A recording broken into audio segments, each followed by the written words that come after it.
Thank you for the kind introduction. My name is Brian Kirk. I'm manager for Department of Human Services. I'm in Aging and People with Disabilities. I manage a few programs, including presumptive Medicaid, state family pre-SSI, disability benefit liaisons, but most importantly, the General Assistance Program. And that's what we're going to talk about today. Are you able to see my screen? I am for sure. And if Okay. a couple people can just type in and confirm that they can see it, then we'll know what's working for everyone.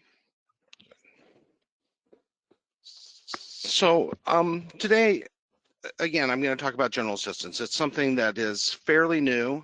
It is a program that we have to, what the ultimate objective is to get people on Social Security, disability, SSI more specifically. But today we're going to talk about who should be referred to our program and how to refer people to our program. And then I'll talk about how you can help us with some of the screening. Well, who are we? We're we're the Collaborative Disability Determination Unit. We have 50 disability analysts and admin staff throughout the state of Oregon. And our main goal is to get people onto SSI, so off the state rolls and onto the federal rolls. With our state family pre-SSI, it's TANF individuals that we help to get into the SSI and get them out of the jobs programs. With disability benefit liaisons, it's mostly people in like long-term care services. Children's Benefit Unit, we actually help people, our kids in foster care. So if the state actually does have a guardianship over a child, we can help them get on SSI. But what we're going to talk about today is general assistance. And general assistance is something that we know this is a huge problem in the state of homelessness. And so the legislators finally approved a program for us to actually act as a stopgap to where we can help get people housed, help with cash benefit, while we are also trying to get them on SSI. So they must be homeless or imminent risk of homelessness, and that would be within 90 days is imminent risk. So if they've have a eviction notice or a foreclosure notice showing that they will be homeless within the next 90 days. They can't have minor children living in the household, because then they would probably be eligible for TANF, and we would help them with one of our other programs, including the State Family Pre-SSI program. And they'd have to be disabled. But not yet receiving the SSI, because that's the goal. We're going to get them on SSI, and we will decide whether or not they're disabled. You know, a lot of disabilities aren't, you know, something you can just outright see, especially some of the mental disabilities. So we'll talk a little bit about that. Disabled definition. We use the same definition as Social Security, obviously, because we then, once we say somebody's disabled, we turn around and try to convince the Social Security Administration to come to that same conclusion. The definition we use is the inability to engage in any significant gainful activity. We call it SGA. It has to be for a reason of a medically determinable impairment. So it has to be something diagnosed, not just self-diagnosed, that somebody goes out to the internet and says, oh, I have Lyme disease. But it has to be something diagnosed by a doctorate level. And it has to be something that will keep them from working for at least 12 months. So not your long bone fractures, not your, not even sometimes heart attacks, sometimes not even cancer, because those things can, with treatment, be resolved before 12 months, at least get them back to a place where they will be able to go back to work. Or, of course, expected to result in death. That's the definition we use. Any questions on that definition? So, Brian, I'm sorry, I was trying to find my unmute button. I just want to make sure that we're that everybody's just aware that this is a program that we're just informing you about. It is something you can help connect people to. It's not mandatory, and we're just describing it to you for your information. So This is separate from OHP application assistance. It's not part of your existing contract, but this falls into the category of you should know about, we'd like you to know about other programs and other resources that might be relevant to your folks who you're helping. So in case you see an opportunity and you want to make that connection, you can.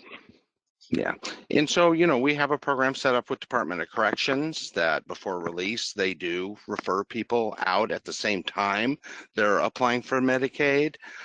We also have programs with a lot of the hospitals throughout the state that before discharge, they'll refer them to our program. If you have a person that's experiencing homelessness right there in as a captive audience, I guess you'd say, it's a great time to get some forms signed. And it's a great time for us to be able to, actually get the information we need to start that SSI application, or at least to start the process of looking, see whether they meet the disability requirements. So to do that, for us to make that determination, we actually look at whether they are currently, we use this 5-step sequential evaluation.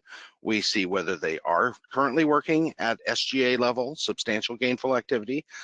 Do they have a non-severe impairment, or is it severe enough to actually something that would limit their ability to work? We actually look at a book of listings. There's the Social Security listings. They call it the Blue Book, and I put a link down here if you ever want to look at it. These are things that just kind of automatically meet the definition of disability. You have your ALS, you have certain cancers. There's certain things that just automatically meet the definition. And then we also then look at their ability to perform their past work. And then depending on their age, their education, and their skill level, we look at whether they can have the ability to engage in other work that exists in the national economy. So we are a general fund program. So, all this money we're paying out, we're paying out up to, we're paying up to $565 for rent. And then we send out $150 in cash for every month that they're in our program. We then recoup that money. We have these people sign an interim assistance agreement, and then we'll recoup it back once we get them on SSI. And we do that directly through the Social Security Administration. We don't bill the individual. And if we can't get them on Social Security, we're just out that money. We don't go after that money. We wait to get reimbursed by Social Security Administration. Our benefit, $545 in housing assistance. We're trying to get this legislative session, we're going to try to get that raised. As you know, that's not a lot of housing assistance. You really can't get even a 1-bedroom or a studio apartment. So a lot of our folks, what they're doing is renting rooms from people they know, sometimes even family. And we're able to at least then pay to keep them stable housing. We also haven't raised it to the point of when they get on SSI, we want them to be able to maintain that same living arrangement. So if we put them into a $800 a month apartment, they can't afford that on their SSI checks. So that's why one of the reasons we keep it low. We also give cash, $90 of utility assistance and $60 cash assistance. We just send that as a check, or we can direct deposit it if they have an account. And then the big thing actually is that we actually help them get on Social Security Disability SSI. Go ahead, Dan. Yeah, I just want to clarify and make sure that everybody's clear that this is for folks who are releasing, or other people. They don't have to be releasing from custody, right? But we wanted this group to know about it. And it's for folks who are either going to be homeless or going to be at imminent risk of being homeless and who have a disability, right? Or who could be evaluated and be determined to have a disability. So it's a narrower group, but we hope that knowing about it is helpful.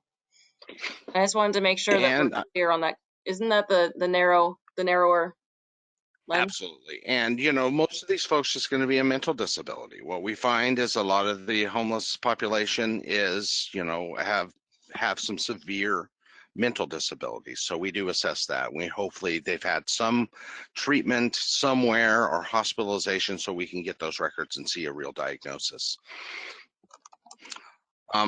So once they get their SSI, they no longer get their GA. We hope then that they can maintain that same housing that we've set them up in. And we can only help 200 people at a time. Now, we've never, ever gotten to that point. As a matter of fact, we almost did. We got up to 190 people once, but then the eviction moratorium actually really, really lowered our GA caseload. So we have plenty of spots, and every time we get somebody on SSI, it opens up a spot. So we're pretty good at what we do. If they come into our program, we're running about 82% allowance rate for Social Security that we get them approved, and most of that 15% that we don't is because they just drop off the face of the earth and we can't find them, and they get denied by Social Security for insufficient evidence, failure to cooperate. So we screen any referral you send. You know, we will do a screening with them. We will find out whether they kind of do meet the housing criteria before we start our medical assessment. We'll see if they have kids in the household. There's all sorts of questions we screen before we actually start our medical decision. One of my disability analysts will actually then determine, after getting all their medical records and seeing if they do have a prior Social Security denial, we will then go after those records and make that decision. If the consumer is denied, they can appeal. They do have appeal rights, and they can go before an administrative law judge to actually see if they can change the mind about whether or not they are accepted. So as soon as we get them approved, we say that they are medically disabled or mental health, however it might be. We help them submit the SSI application. We have them sign that interim assistance agreement. If they are already working with an attorney, we'll help the attorney. We don't have to represent them to bring them into their program. We have a housing support specialist, and this is the most important thing, that knows a lot of housing programs throughout the state and can help get them housed. But again, we hope that maybe they have a little line on maybe a room for rent that really helps us out too. But a lot of them don't. If they end up in jail, it might be because they don't have stable housing. And then we'll discuss their rights and responsibilities about having to keep us updated. Now, this is important. Now, I'm not saying that if they were denied Social Security, they're automatically not eligible for our program, but there is a high likelihood. So if Social Security has recently denied an SSI application, it's going to be binding on the state. We are a very rare state in Oregon that we're allowed to make these disability determinations in absence of an SSI determination. We have an actual waiver from the federal government, from Medicaid, and there's not many other states that do. I think there's only 3 other states that have this. But what that means is if there's no difference in any of their diagnoses and Social Security has denied them within the last 12 months, it's going to most likely be binding on us.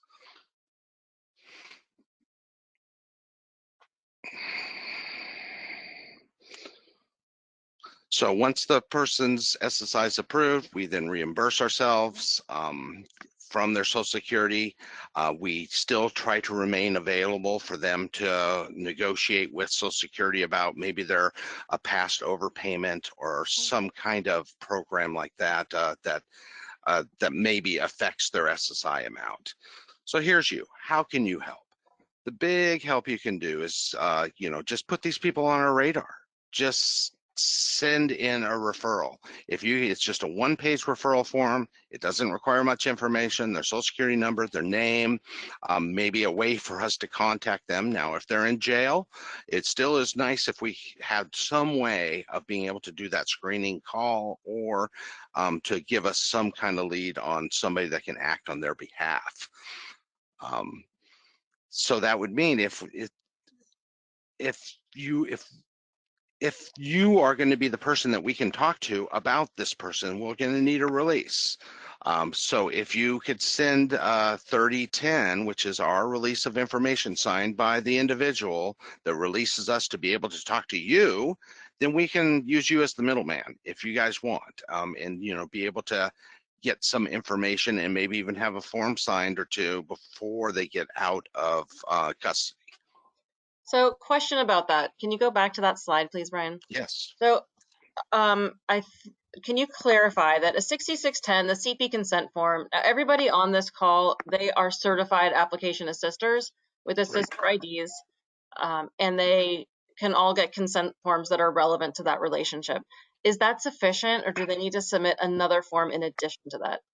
No, I've just never seen one, but yeah, it'll be sufficient. We just have to make sure the client is giving, or the consumer is giving permission for us to talk to you. We don't care what kind of form it is. It could be, actually, we've even accepted, handwritten notes. Hey, please use this. So the 6610, I'm sure, would suffice.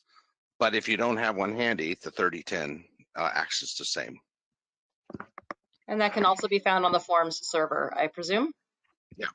And we're eventually going to need 3010s for all their medical sources and for SSA.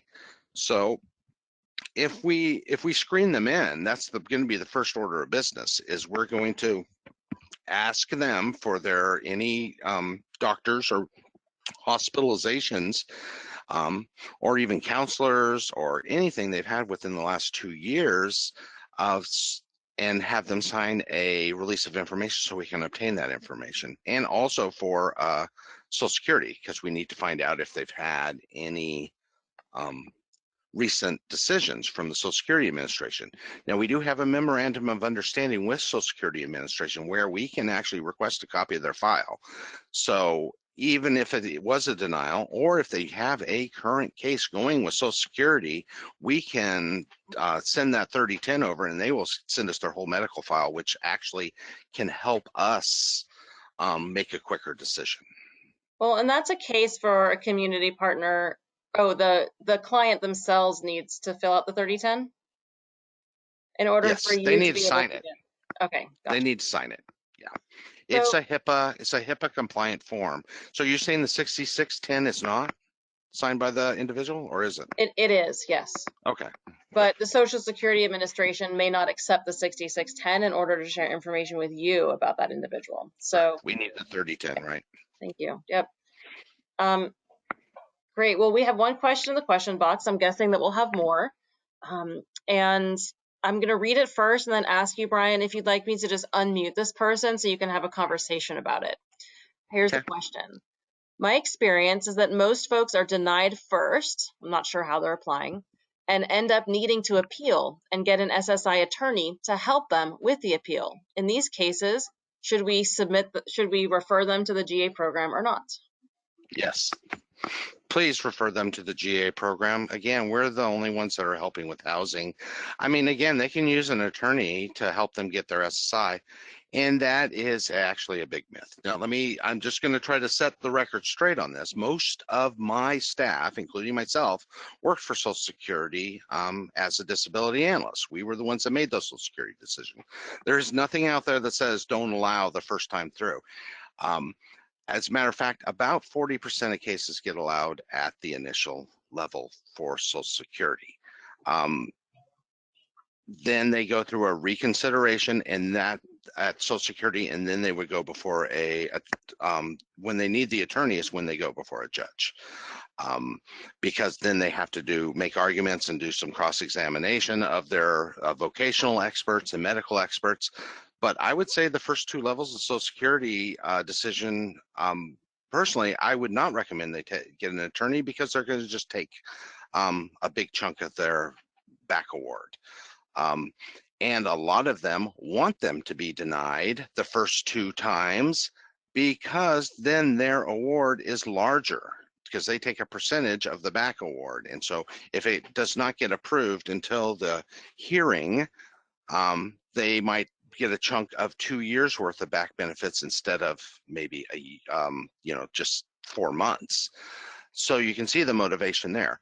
That's an interesting conflict of interest, isn't it? Huh. It is. But, you know, and with us, there are some programs out there that do what we do for free in the sense. So there's some of the community action agencies that try to represent people for SSI, and go to battle, and they do it, not expecting any money back. Now, I would say we do a really good job because most of us used to work for Social Security. We've come over to light. We've become advocates. We know who gets allowed, and we know what it takes to get people on Social Security disability and SSI. It's there's just minor little things that you can do when it comes to the work history, your activity of daily living questionnaires, having the doctors maybe write a note saying that not just that this person is disabled, but to actually have them write a note saying that this person can only lift so much, this person can only stand for this amount of the day. Those are the kind of things that really, those little nuances that sometimes the Social Security attorneys don't do until they get to the hearing. So I actually think that we do a really good job of this, and we also are helping them get housed and put some cash in their pocket. What it's kind of like is we're fronting them their SSI before we get them on SSI. And, so it's like, hey, we know you're going to eventually get on, so we're going to pretty much give you almost your full check. And then when we get you on, then you'll start your regular monthly payments. We never touch their monthly payments. We only reimburse ourselves out of their back award.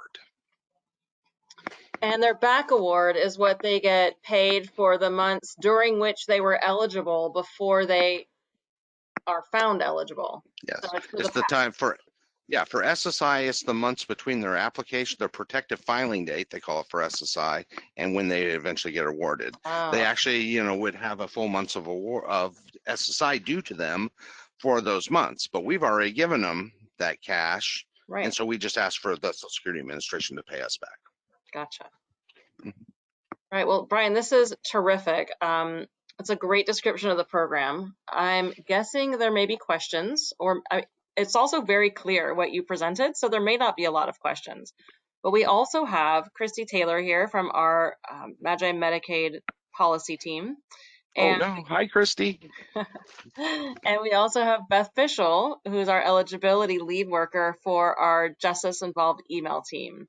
So I would like to open it up to any questions for Brian about the GA program and any questions in general about assisting your carceral folks who are releasing from custody.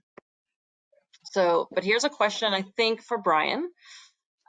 Does a dual diagnosis with heavy substance abuse, but where does that tend to fall in the qualifying spectrum? That's a great question, especially when it comes to our our homeless individuals.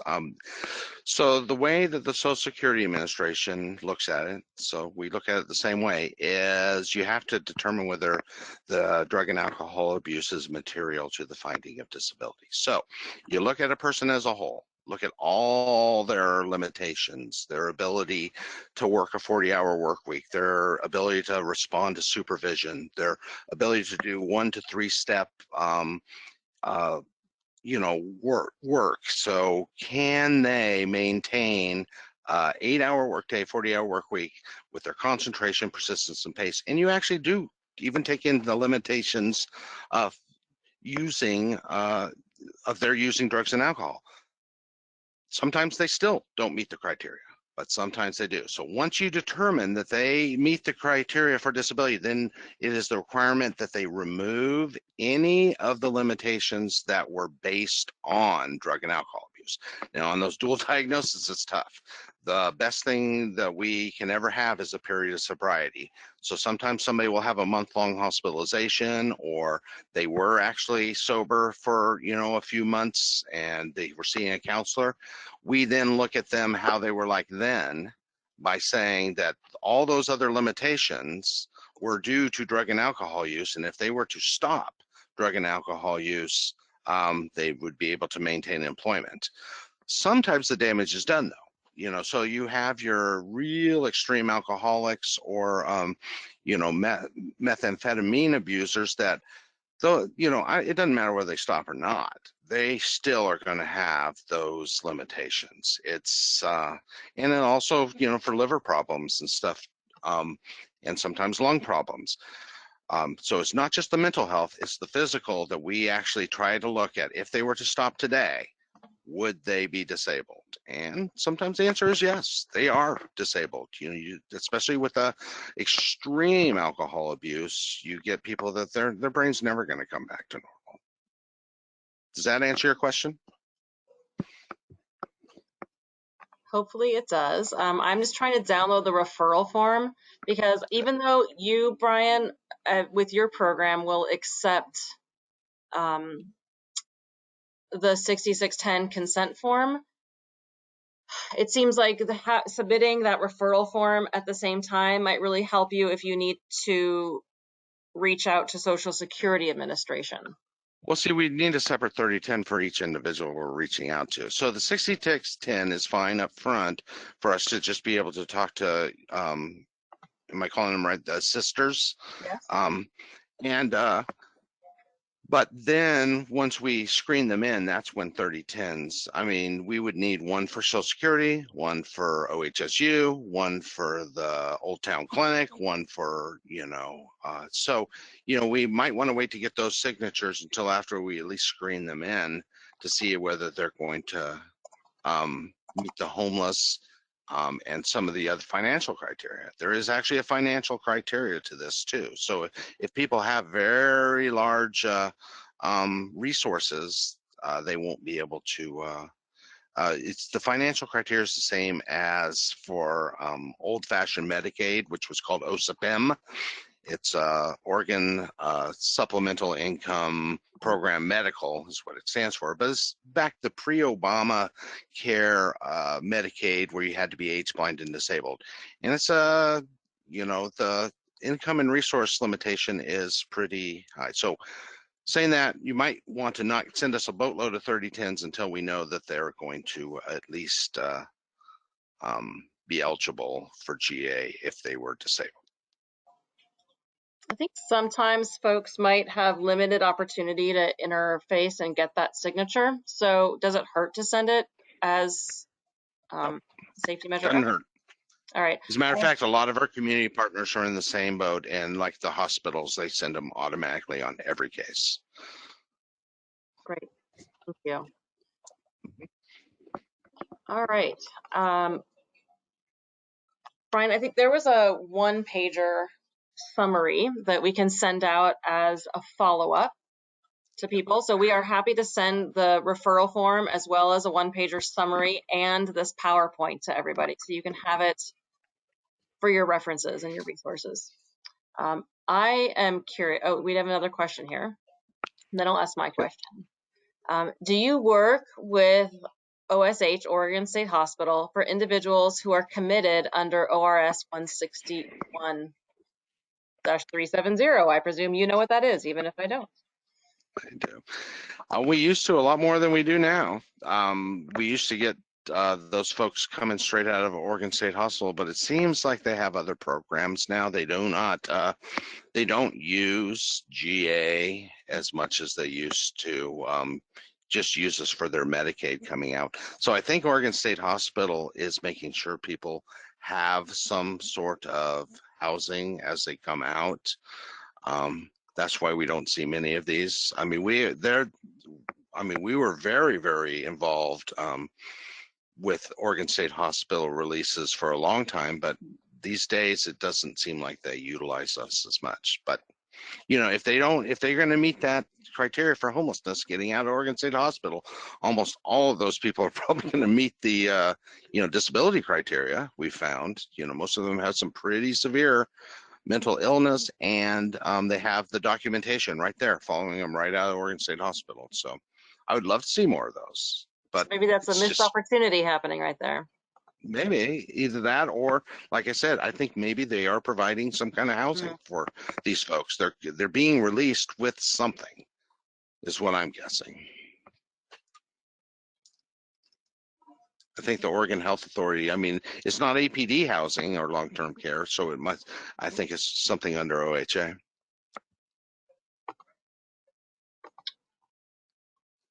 All right. I'm looking for other questions, and I don't see any right now. So I'm going to ask all of you a question.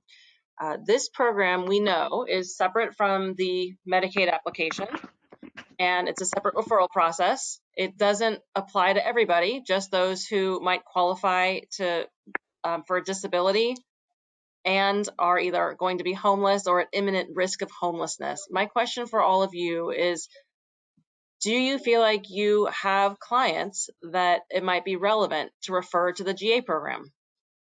How narrow is this for you and the work that you're doing?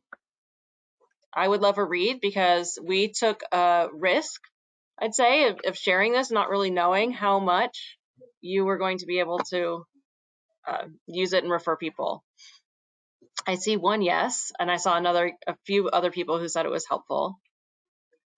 If you feel like it is not useful, that you don't really feel like your clients are going to be eligible for this, it doesn't make a lot of sense, let me know that too. I would very much like to know. But right now, I see about 8 people who are saying that yes, this is relevant to the folks that they're serving. For some people, they're even saying most of my clients would be eligible or highly relevant, very useful, absolutely have individuals that could benefit. I have referred to GA in the past. And here's just a note in the metro region, specifically in Multnomah County. Somebody's saying that they refer clients to Central City Concerns BEST team for SSI assistance. Central City Concern is also a great resource. Great. Somebody's saying that clients ask about this kind of thing, and this is a helpful resource. So I'm seeing a lot of yeses. That is great information. Thank you. I'm going to Yeah, mute. we work hand in hand with Central City Concerns in the BEST program too. So sometimes those referrals might be sent to us too, because BEST can handle the Social Security part, and we then might handle the, at least the benefit. We can actually still get them that cash benefit. So we are very, very closely work with those folks.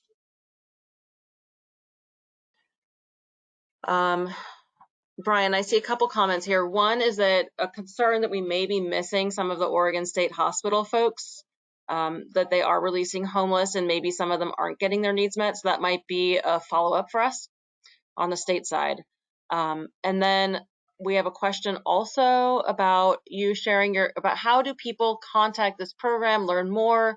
Do you want to share your information, or is there a general email box? What is your recommendation?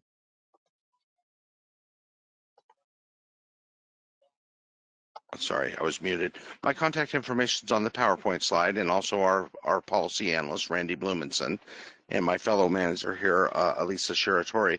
We're open to working with any program that has our same values of helping with the disabled homeless population. We will come out and train. We'll do in-person training. We'll come out, and we've even set up a DA, one of my disability analysts, at certain shelters, at certain places, to like a once a month, so we can even do walk-ins. So yeah, we're open to any of that. Please use my contact information, or our housing assister, where all that information should be on the PowerPoint. Right now, what I do see is several requests for connections to the GA program to maybe even connect with their local analyst. And I will send some follow-ups afterward to make that happen. So I want to say thank you to everybody for joining us today. You can always send questions to our community.outreach inbox. You can send them to your regional outreach coordinator, or you can send them to me. If they're about the GA program, we'll send you those slides shortly today, and you can follow up with them directly. So unless we see any more questions, I'm going to say everybody have a terrific Tuesday, and thank you for helping us learn more, and thank you for being here to help your folks connect to resources.